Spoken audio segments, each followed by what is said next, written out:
Welcome to the deep dive. Today we're really getting into a fascinating, maybe sometimes uncomfortable, but definitely powerful work. We are. Charles Baudelaire's Les Fleurs du Mal, The Flowers of Evil. Yeah, a collection that, well, it really shook things up when it came out, didn't it? Pushed boundaries. Absolutely. And for this deep dive, we've got some great source material. We do. We're working from excerpts of an audio reading so we get the feel of the poetry itself, and also a pretty detailed briefing document that breaks down the themes and ideas. Right. Think of them as our roadmap through Baudelaire's world. It can be dense. It really can. So our mission today is basically to pull out the key stuff, the core ideas, the really striking images from these sources. Kind of a shortcut grounded in the material to grasp why this collection still matters so much. Exactly, without getting totally lost in the weeds. Okay, so where do we start? The sources really hit hard right from the beginning with Baudelaire's view of, well, us. Humans. Yeah, that unflinching look at the human condition. It's pretty intense, this idea of human depravity, the monster within. The briefing doc highlights it straight away, this idea we're inherently flawed, steeped in sin. And the audio transcript gives us those lines. Mm-hmm. How folly, error, sin, cowardice occupy our minds and work our bodies. It's pervasive. And it's not just that we do these things. The sources suggest we almost coddle our guilt. That line about feeding remorse. Oh, yeah. And we feed our amiable remorse as beggars nourish their vermin. That's such a stark comparison, isn't it? It really is. It suggests our repentance isn't always, genuine. It's something we cultivate, maybe even get something out of. Before going back to the same old ways, the sources mention meekly return to the muddy path after our confessions, a cycle. Exactly, a cycle. And then there's this external influence the sources bring up. Satan Trismegistus. Right. How does he fit in, based on what we've got? Well, the sources describe him almost like a puppeteer. He rocks the enchanted spirit, vaporizes the rich metal of our will. So he's subtly pulling the strings, leading us towards repugnant objects, as the source puts it. Yeah, it's this idea of external temptation sort of steering us wrong on top of our own flaws. Okay, so we've got internal flaws, this cycle of kind of fake guilt and external nudges towards bad stuff. But then the sources single out one vice, don't they? Among all the usual suspects, the jackals, panthers, the whole menagerie. They do. And the briefing document hammers this home. It's ennui. Boredom, world weariness. But this isn't just like feeling a bit fed up. Not at all. The way the sources describe it, it's almost monstrous. Uglier, meaner, filthier than the others. And that line from the source? It would gladly make the earth a debris and swallow the world in a yawn. Exactly. It's this consuming apathy, a destructive indifference that the sources really flag as maybe the most dangerous thing of all in Baudelaire's view. Okay, so from that pretty dark starting point about humanity, the sources then shift, or maybe expand, to Baudelaire's ideas about beauty, which aren't straightforward either. No, definitely not. He's famous for finding beauty in unexpected, even grotesque places. And our sources really pick up on that. The classic example they point to is un chiron, a carrion. Right. And the audio transcript doesn't hold back on the description. It's vivid. It really is that rotting carcass. Yeah. Legs in the air like a lascivious woman. Opening in a nonchalant and cynical way, her belly full of exhalations. It's meant to be repulsive. Totally. But then the sources show the move he makes. The briefing document points out this crucial pivot. Yeah, where he takes that horrific image and turns it towards the person he's addressing, the beloved. The source quotes it, "And yet you too will be like this ordure. You, my angel and my passion." You, yes, will be like this, O Queen of Graces, to rot among the bones. It's shocking, but that's the point, right? The sources show how he connects this specific gross thing to a universal truth. Exactly, the universal truth of mortality. He finds this raw, inescapable truth, maybe even a kind of awful beauty in the fact of decay and death. But it's not all decay, is it? The sources also show this other side, this longing for something pure, something ideal. Yeah, there's definitely a yearning there, a desire to escape. The source mentions wanting to get far from the black ocean of the unclean city. Toward another ocean where splendor bursts forth, blue, clear, deep, like virginity. It's like a search for the opposite of all that decay. A search for purity, an untouched state. But then comes the disappointment with the present.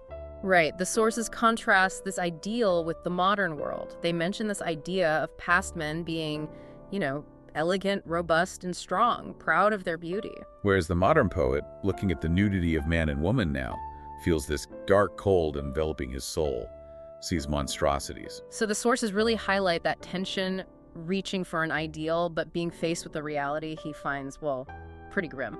Which brings us to the poet's own position in all this. How does he fit in? The sources paint a picture of someone who often feels like an outcast, someone who suffers.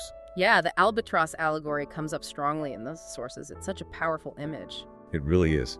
These huge seabirds, kings of the azure, magnificent in flight, described as idle companions of the voyage. But then the sailors catch them, put them on the deck. And suddenly they're clumsy and pathetic. Those giant wings that gave them power in the sky just getting away on the ground. They're mocked. And the sources make it clear, this is the poet. Their gifts, their vision, their wings make them awkward, out of place, even ridiculed in the everyday world. Exiled on the ground, you could say. But here's the twist the sources emphasize. This suffering isn't just a negative thing, it's actually crucial for the art. Yes, this is a really central Baudelairean idea presented in our material. There's that, quote, blessing God who gives suffering as a divine remedy to our impurities. Like pain cleanses you, or prepares you. Exactly. It's seen as the best and most pure essence, which prepares effort for holy pleasures. Preparation for creation, essentially. The sources even state it flat out. Suffering is the unique nobility. It really elevates the poet's struggle. And the sources describe the poet's soul almost like a landscape itself. A tomb which an evil Cenobite has eternally explored and inhabited. A Cenobite. Like a monk, but a dark one. Exploring this inner tomb. Sort of, yeah. Within the context here, it seems to represent this solitary, perhaps dark figure dwelling within the poet's inner world, this space filled with past pain and memory. And that becomes the source material. And that inner pain, that sad misery, is called the work of my hands and the love of my eyes. Right, transforming internal suffering into tangible art. Okay, so building on that idea of decay and the poet's suffering, let's talk time and death. The sources really focus on these themes. Time doesn't come off well. Not at all. The briefing document points it out clearly. Time is destructive. Alas, time eats away at life. And there's that idea of an internal enemy too, right? An obscure enemy who gnaws at our heart. Grows and fortifies itself with the blood that we lose. It's like we're being consumed from within and without. Leading to that punchy line from the sources, the path is long and time is short. A sense of urgency, maybe? Urgency, futility, perhaps. Yeah. The task is huge, the time limited. And then there's death itself. The sources show it's, well, complicated. Yeah, not just something to be scared of. Sometimes it seems almost welcome. It can be. The material presents it as a possible escape, a voyage, that call to raise anchor because this country bores us, O death. Like life itself has become unbearable. Or, alternatively, it's presented as this ultimate unknown, a final frontier, the desire to plunge to the bottom of the gulf to find something new. So death is liberation or death is discovery. But alongside that, the sources talk about memory being this huge burden. Oh, definitely. Having more memories than if I had 1,000 years. But it's not a comforting thing. No, the sources describe it like clutter. A large chest of drawers cluttered with balance sheets, secrets piling up in the brain. The mind as an immense vault which contains more dead than the common grave. So memory isn't nostalgia. It's like being haunted, weighed down by the past, adding to that sense of time's pressure. Now, another huge element the sources focus on is the depiction of women.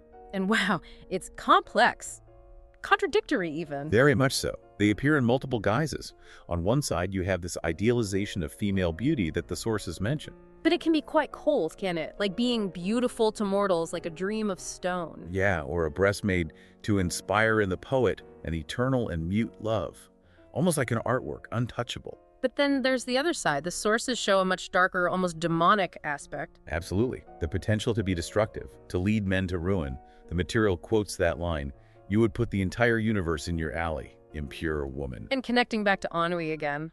Boredom makes your soul cruel. And needing a new heart every day for her workshop, exercising her teeth. It's a pretty terrifying image of emotional predation drawn right from the sources. Yikes. Yet, at the same time, the sources show women as powerful symbols of, like, sensuality and escape. Paradoxically, yes. That image of wanting to shake her hair in the air like a handkerchief because it contains memories. And those memories evoke exotic places, languid Asia and burning Africa.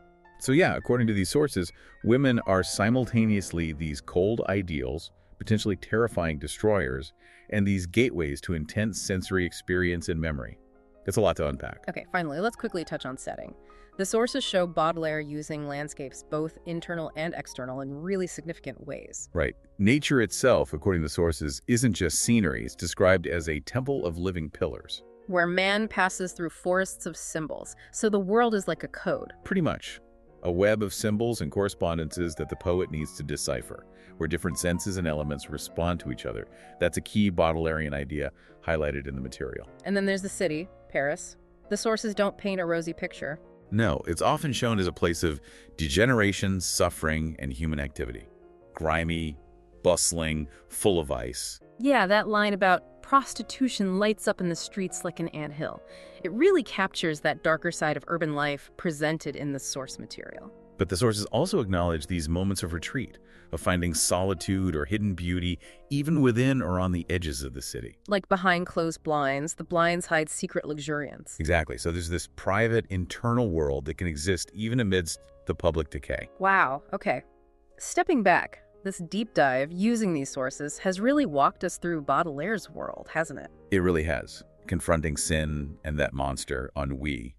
Finding beauty in, well, frankly, in ugliness and death. Understanding the poet as this suffering, noble outcast, grappling with time, eating away at life, the weight of memory. And exploring women as these incredibly complex, contradictory figures. Plus seeing the world, especially the city, as this symbolic, often decaying landscape. It's clear from the source material we looked at, he wasn't just, writing nice verses, he was wrestling with the big stuff. The human condition, mortality, art's role in it all. Absolutely. And I guess the big takeaway from these sources is how he transforms it all. He takes the suffering, the ugliness, the evil of the world. And turns it into art. Powerful, lasting art.